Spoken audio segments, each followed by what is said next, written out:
ආයුබෝවන් හොරිවිල වෙදිගෙදරට ඔබ සාදරයෙන් පිළිගන්නවා. අද අපි ඔයගොල්ලන්ට කතා කරන්න හදන්නේ හැමෝටම මේ වකවානු වන විට ප්‍රධාන වශයෙන්ම ඔළුවට වද දෙන ප්‍රශ්නයක් වෙලා තියෙන ආතරයිටිස් කියන රෝගය ගැන. අපි බලමු මේ ආතරයිටිස් කියන්නේ මොකද්ද? මේ ආතරයිටිස් හැදෙන්නේ කොහොමද? ආතරයිටිස් වලින් අපි වැළකෙන්නේ කොහොමද? අපි ආතරයිටිස් හැදුනොත් අපේ ආයුර්වේද අනුකූලව අපි කොහොමද සුවපත් කරගන්නේ? මේ කියන කාරණා ටික අපි අද කතා කරන්න තමයි බලාපොරොත්තු වෙන්නේ.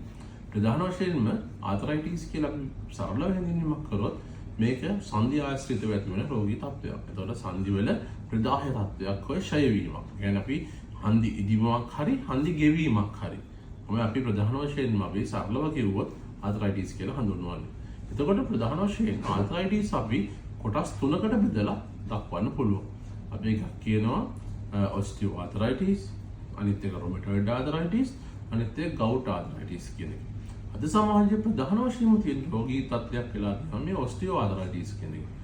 වයස්ගත වීම සමග ඒ කියන්නේ අපේ වැඩිහිටියන් අතර ප්‍රධාන පවතින රෝග තත්ත්වයක් තමයි ඔස්ටියෝ ආතරයිටිස්. ඔස්ටියෝ ආතරයිටිස් වල ප්‍රධාන වශයෙන් වෙන්නේ සංධි ගෙවී යාම. ඒතර සංධි ගෙවී යාම හේතු කරගෙන ඇතිවන කැක්කුම්, වේදනා, එතකොට සංධි වල චලනයන් වල තියෙන අපහසුතාවයන් හේතු කරගෙන ඔස්ටියෝ ආතරයිටිස් කියන රෝගී තත්ත්වය ඇති වෙනවා කියලා අපි හැඳින්වීමක් කරන්න පුළුවන්. ප්‍රධාන වශයෙන්ම ගත රොමටොයිඩ් ආතරයිටිස් කියන එක සංධිගත ප්‍රදාහයක්. ඒ කියන්නේ සංධි ඉදියුමක් හේතු කරගෙන ඇතිවන රෝගී තත්ත්වයක්. ඒතකොට සංධි ඉදියුම අපට සමහර වෙලාවට ජාන වලින් එන්නත් පුළුවන්. නැත්නම් තමන්ගේ ශරීරයේ වෙන්නා වූ වෙනස්කම් හින්දා ව්‍යුහාත්මක වෙනස්කම්, රුධිරයේ සංඝටක වල සිදුවන වෙනස්කම් හින්දා වෙන්නත් පුළුවන්.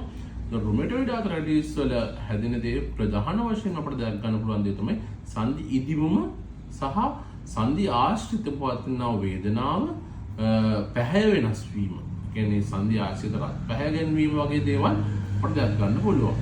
එතකොට අපි ඊළඟ තුන්වෙනි කාරණාව ගත්තොත් ගවුට් ආතරයිටිස් කියන කන්ඩිෂන් එක සාමාන්‍යයෙන් අපි දකිනවා ප්‍රධාන වශයෙන්ම මේ විලුඹ ආශ්‍රිතව, පාදයේ යටි කොටස ආශ්‍රිතව මේ රෝගී තත්ත්වය වැඩි වශයෙන් තියෙනවා. දැන් අද වන විට නම් තරුණ පරම්පරාව අතරත් මේ රෝගී තත්ත්වය ප්‍රධාන වශයෙන් දැක ගන්න පුළුවන් වෙලා තියෙනවා.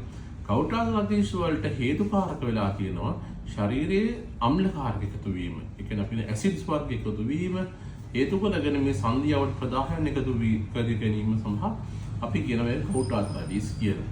ඉතින් ඔය විදිහට ප්‍රධාන මේ ආතරයිටිස් කාණ්ඩ තුනට අද වන විට බොහෝමයක් මිනිස් ගොදුරු වෙලා තියෙනවා. ඉතින් අපි తాවකාලික වශයෙන් වේදනානාශක නැත්නම් මේ සංධි ඉදුමට කරන ඉදුම ආශ්‍රිතව කරන ප්‍රතිකාර වලට යොමු වුණත් අපේ ආයුර්වේදානුකූලව මේ සංධි රෝග සඳහා නිට්ටාවටම හොඳ කර ගැනීමේ හැකියාව පවතලා තියෙනවා. එතකොට අපි කිසිම ශල්‍ය කර්මයකින් තොරව, මොකද මේ ඔස්ටියෝ ආතරයිටිස් කියන රෝගය සෑදුනාම, සංධි ගෙවී යාම සිදු වුණාම ප්‍රධාන වශයෙන්ම අපි ධනිස් සංධි ආශ්‍රිතව කතා කරමු.